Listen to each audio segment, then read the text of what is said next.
السلام علیکم۔ آج میں ریئیکشن دینے والا ہوں پہلی بار حضرت عمر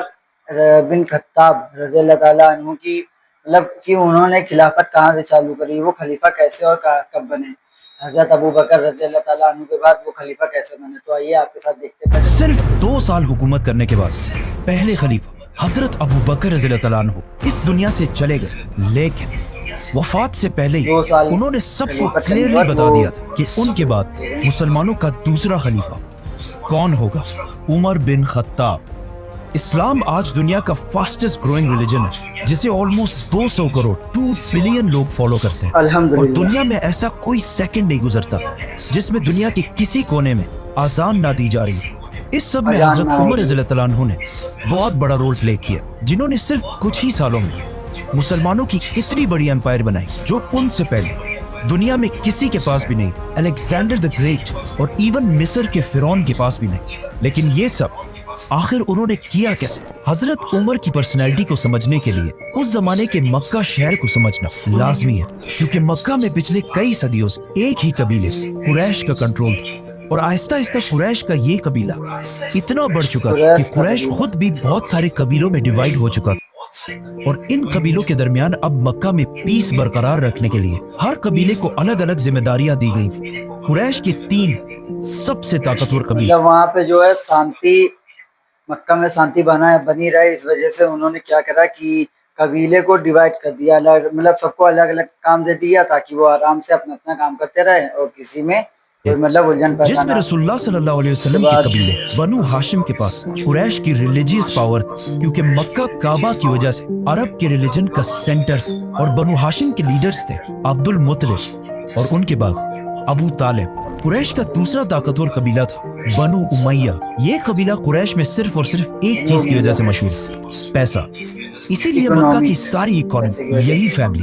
بنو امیہ کنٹرول کرتے، اور اس قبیلے کا لیڈر تھا ابو سفیان۔ اینڈ لاسٹلی قریش کا تیسرا پاورفل قبیلہ بنو مخزوم تھا، جو مکہ میں واریئرز کی فیملی تھی۔ اسی لیے مکہ میں ہر وار، جنگ کی پلاننگ یہی فیملی کیا کرتی، اور سب سے زیادہ ہتھیار بھی اسی فیملی کے پاس ہوتے تھے، اور بنو مخزوم کا لیڈر سب سے پاورفل لیڈرز میں سے ہوتا تھا، جن میں سے ایک کو ابو جہل کے نام سے جانا جاتا ہے۔ لیکن حضرت عمر رضی اللہ عنہ کا تعلق ان تینوں قبیلوں میں سے ایک کے ساتھ بھی نہیں تھا، ان کا تعلق قریش کے ایک دوسرے قبیلے بنو عدی سے تھا، جو قریش کے ایمبیسڈرز کا قبیلہ تھا، مطلب قریش کا ترجمان، سپوکس پرسن زیادہ تر اسی قبیلے سے ہوتا تھا، اور جب بھی قریش کے آپس میں کبھی لڑائیاں ہوتی، ان لڑائیوں کو بھی یہی قبیلہ حل کیا کرتا، اور ان کا لیڈر تھا خطاب، حضرت عمر رضی اللہ تعالیٰ عنہ کے والد۔ اسی لیے حضرت عمر کی پرسنالٹی کی یہ سائے کہ وہ کسی بھی بڑے مسئلے کو بہت ہی آسانی سے بات چیت اور ڈیبیٹ کے ساتھ حل کر لیا کرتے تھے۔ انہیں اپنے والد کے قبیلے بنو عدی سے ملی، لیکن حضرت عمر رضی اللہ تعالیٰ عنہ کی پرسنالٹی کا ایک دوسرا اینگل بھی تھا، جو ہم سب بار بار سنتے رہتے ہیں، کہ وہ بہت ہی غصے والے انسان تھے، اور بات بات پر دوسرے کا سر کاٹنے کے لیے تیار ہو جاتے تھے۔ حضرت عمر کی پرسنالٹی کا یہ ٹریٹ انہیں اپنی والدہ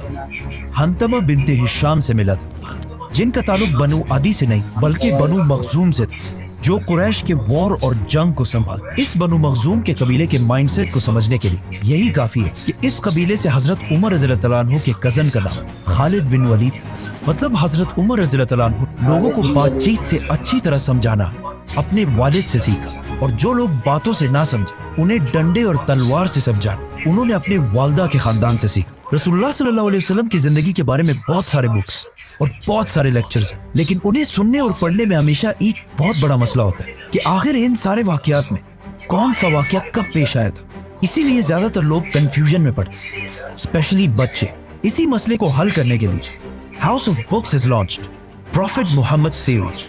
جس میں آپ صلی اللہ علیہ وسلم کی زندگی کے بارے میں اوتھینٹک سورسز کے ساتھ سارے واقعات لکھے ہیں۔ And what I like the most about this کہ اس سیریز میں سارے واقعات کو چھوٹے چھوٹے بکس میں ڈیوائیڈ کیا گیا، اور ہر بک کے اوپر اس کا اپنا نمبر ہے، تاکہ کوئی بھی اسپیشلی بچے اگر اسے پڑھے تو ایک سیکوینس کے ساتھ آپ صلی اللہ علیہ وسلم کی زندگی کو پراپرلی سمجھ سکے۔ House of books